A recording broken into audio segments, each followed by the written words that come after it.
પોરબંદર જિલ્લામાં વસ્તી ગણતરી માટેની કામગીરી થઈ રહી છે, ત્યારે આ મહત્વપૂર્ણ રાષ્ટ્રીય કાર્યક્રમ સંદર્ભે પોરબંદર જિલ્લા કલેક્ટર એસ.ડી. ધાનાણીએ જિલ્લાના તમામ નાગરિકોને આ ડિજિટલ પ્રક્રિયામાં સક્રિયપણે સ્વગણતરી કરવા અપીલ કરી છે.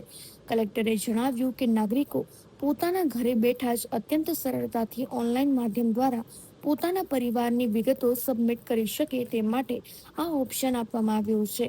આ ઓનલાઈન સ્વગણતરી કરવાની સુવિધા આગામી 31મી મે 2026 સુધી ચાલુ રહેશે.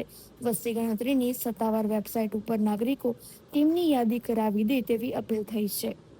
વસ્તી ગણતરી 2026નો પ્રથમ ફેઝ એટલે કે હાઉસ લિસ્ટિંગ 1 જૂનથી આખા રાજ્યમાં શરૂ થઈ રહ્યું છે, પરંતુ સાથે સાથે આ વખતે નાગરિકોને પોતાની સરળતા માટે સ્વગણતરી એટલે કે સેલ્ફ ઇમ્યુનેશનની પણ સુવિધા પૂરી પાડવામાં આવી છે, જે તારીખ 31 મે 2026 સુધી ચાલુ છે. હું પોરબંદર જિલ્લાના તમામ નાગરિકોને અપીલ કરું છું કે આપ વસ્તી ગણતરીની વેબસાઇટ છે se.census.gov.in એના પર જઈ પોતાના ઘર લિસ્ટિંગની સેન્સસની પ્રક્રિયા પૂરી કરો. ખૂબ જ સરળ છે. આજે મેં પણ પોતે મારી જાતે કરી છે અને જે પ્રશ્નો છે એના જવાબ રેડિયો બટનથી સિલેક્ટ કરીને આપતા જઈએ તેમાં આગળ વધાય છે.